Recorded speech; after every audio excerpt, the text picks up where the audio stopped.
Adrian. Hi, Daniel. How are you Hey guys? Ashley. Happy New Good. Year. How are you? Good. Happy New Year. Happy New Year. What Happy a New week. Year to you. What a week it's been. Crazy. It's been interesting to say the Well, least. we're starting things off with a bang. That's for sure. A bang indeed. Shy Hearts were anticipating the return of the season 9 mid-season premiere on Wednesday night. But due to the bang and the riots that were happening at the Capitol, it was moved to January 13th. Is that right? Mm-hmm. Okay. That's correct. Yeah. Daniel, I'll start with you. What was your reaction? I have to ask, just because it's on everybody's minds right now, what was your reaction when you saw or heard what was going on in Washington? Wow. Great question. In the spirit of transparency and honesty, we were at work at the time that everything sort of started popping off. And after the last 4 years that we've had, if I'm being honest, it was a strange amount of like, I was definitely a little bit not unfazed exactly, but I just wasn't surprised, if that makes any sense. And so I kind of didn't expend any more or extra energy on it than I think is or was necessary. So that's kind of where I was with the A whole. lot of people can relate to that. A lot of people are like, oh, what's really going on? Let me grab the popcorn. This is a movie. Not surprised at all, but this is crazy. Adrian, so as Daniel said, you guys were at work. When did you guys get the news that the show would be rescheduled, that we wouldn't get to see, the fans wouldn't get to have the premiere happening on Wednesday night? How'd you guys find out? We found out when NBC put a tweet out around 7 p.m. when Med was supposed to come on, saying that they were going to continue to cover the coverage of DC. Mm-hmm. So, yeah. And were you disappointed at all, or were you like, I was looking forward to the premiere. I was to be completely honest, I was a little confused for a minute. Like, why? Why is our show being put on hold? But then I understood that, it would have been competing with coverage for that. However, my internal conflict was, do we give them more of the platform that they want to act a fool? Or do we completely disregard and don't give any positive strokes or negative strokes to this type of behavior? That's completely for reasons of just like egotistical temper tantrums. So that was my conflict that I had, but definitely happy that we're going to be back next week. Definitely. I'm looking forward to it. So Daniel, you have been on Chicago Fire in a recurring role since season 7. And congratulations, you've been up to series regular. Woohoo! Thank you. Thank you. Your character has been one of representation and inspiration. How has your character evolved from season 7 to now?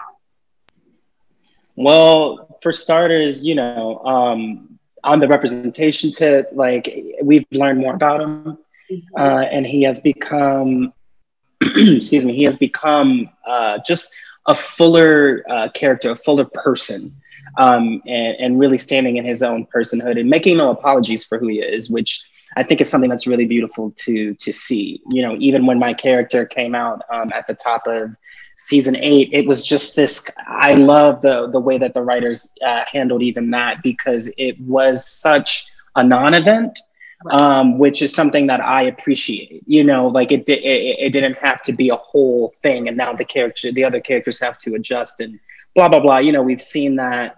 Whatever, what would it be like just to have this person who we already know, who hasn't changed, who's still the same person? What would it be like to just learn something new, and that's it?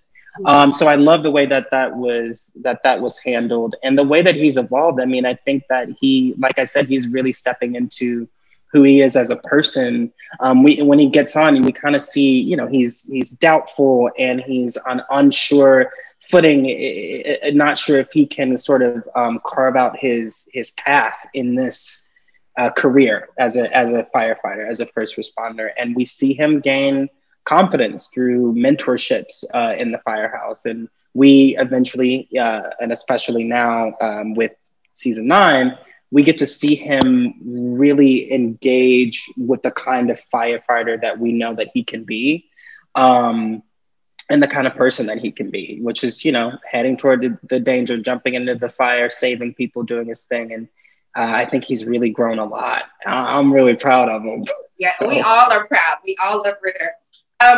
Adriyan, fans were introduced to your character, paramedic Gianna Mackey, in the season 9 premiere.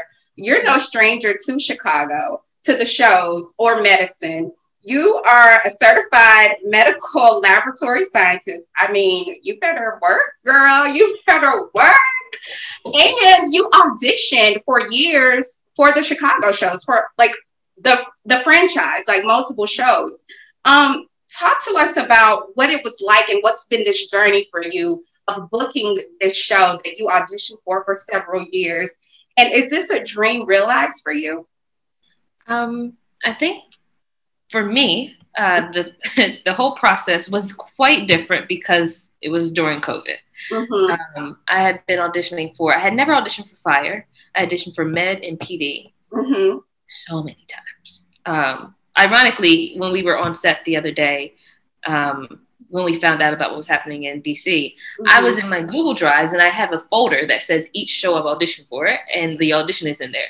And it said Chicago Med, Chicago PD. I was like, I should watch it. But because I had auditioned so many times, I got the audition and I was like, okay, I'm just gonna have fun. Right. Because I don't know what they're looking for. I've been trying. Who knows? So I just had fun with it, and I sent in a self-tape. Then we got some notes, and I did another self-tape. And then I knew it was kind of serious when the writers were like, let's talk. Let's set up a Zoom meeting to talk. Mm-hmm. I was like, oh, okay. So we did that. And then I had a Zoom producer session. So similar to this, except I'm acting. There's a reader behind the laptop and all the lights. It's like, it's different. And it was like nerve-wracking at the same time. Mm-hmm. And at the end of it, when they asked me how I was with heights, I was like, I think I got it.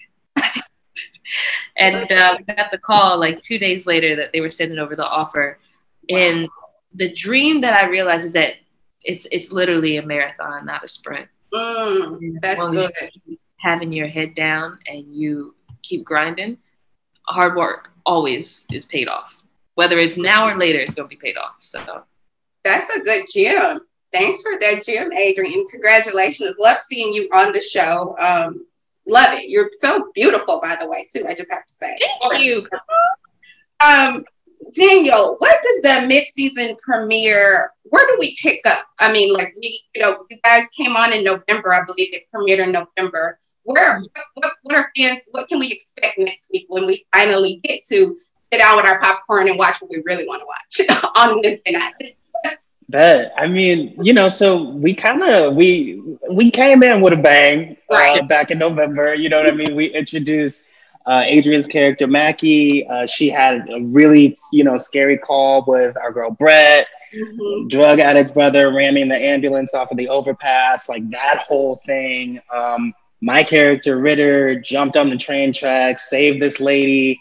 Earned the respect of some of the other firefighters in the house. And then there's, of course, the romance going on with Severide and Kid. And so all of the characters are kind of doing, the whole thing. And where we pick up, is we have, Casey, our Captain Casey and Mouch, they have a run-in over some dangerous equipment failure. There's a whole thing with that. This brilliant action sequence that's like really harrowing. And I think it's going to get our fans, it's going to get the heart rate up. And then for my character, we see some more action with me and my best friend on the show, played by Alberto Rosende. Gallo, they navigate some interesting facts that are revealed about Mackie's personal life. That's coming up. That's right, girl. Okay. So yeah, there's a few things that you can expect. There's gonna be some danger and some intrigue, and it's gonna be worth it for sure. Worth the wait. This show always delivers. Adriyan, why are fans so intrigued and glued in on Wednesday nights to this whole franchise? Med, Fire. Why do you think people love the Chicago One family so much? I've been thinking about this, and I think it's because Chicago, like once Chicago brings humanity to first responders, right? And you know, first responders are our modern day everyday heroes. Right. So it allows us to see into their life a bit. It allows us to understand them and see how their personal workings and things are, which is just relatable, and it just resonates. So I feel like that's what pulls you in even more, because you see these people putting their lives on the line, and then you also get to see the other half of them where they really were just crying about their personal life, but then they got a call and they went and saved this person who just got shot, or you know what I mean, something like that. I feel like that's that balance that makes everyone just, you need to know more. And Daniel, do you guys have actual first responders on set that you guys that like walks you through like the different terms and what to actually, you know, how to like, navigate a day in the life of a first responder? Yeah, I mean, that's the fantastic part about, you know, working on these shows, is that we have access to folks who have been doing it, you know, for real. And to have that within our reach is always, you know, it's a wealth of knowledge and I think on-site kind of like hands-on training in a way. Like there are real, whenever you see background firefighters, you know what I mean, like in the shot, chances are those are real, either retired firefighters or people who are still, you know, in the game even now. I think it's the same for the paramedic. There's always an on-site medic for those scenes that we see, you know, Adriyan and Kara do together. It's very like that. And whenever we have a question, it's very easy for us to go, hey, how does this thing go? Just like really, you know, because there's the intricacies of the mechanics of the daily job. You know, what is this called? How does this this hose attach to this thing? Or those things, those little details that really like matter and help us do our jobs better. And you guys do it so well. Before I let you go, you guys are both inspirational. Adriyan, you dropped a beautiful gem when you said it's a marathon, not a sprint. Daniel, I have to ask you, what piece of advice would you share to our viewers who are first responders, or they're people who are just out there in the midst of this pandemic, in the midst of everything that's going on, and they're just wanting some hope? And, you know, they're just wanting something to look forward to as we navigate in 2021. What piece of advice would you share? Wow, that's a great and big question. All right. Sorry. No, you good. I guess all I can really think of is, you know, what has helped me move forward and survive this thing so far, which is self-care is so important. You know, if we are on this rocky airplane together and there's turbulence and we might be going down, but we don't know yet, always remember, you know, put your mask on first, take care of yourself first. Only then can you reach over and help the next person. It's so important for us to remember that, I think. So hopefully there's some hope in that. Yeah, this time is about community, you know, so, but you have to give to yourself so you can give to others. Too. I love you too. Thank you so much for being such an inspiration. Love seeing you on the show, Adriyan. You brought such a beautiful energy to the show. And I'm sure paramedics are looking at you and being inspired, or people that want to go and be a paramedic are looking at you and wanting to be inspired. So thank you both. Congratulations on everything. And hopefully we don't have any interruptions next week, because I'm going to be ready with my popcorn. Hey. Thank you. Thank you for having us. Of course. Bye-bye. Where is the buzz? Where is the buzz? You said was mine.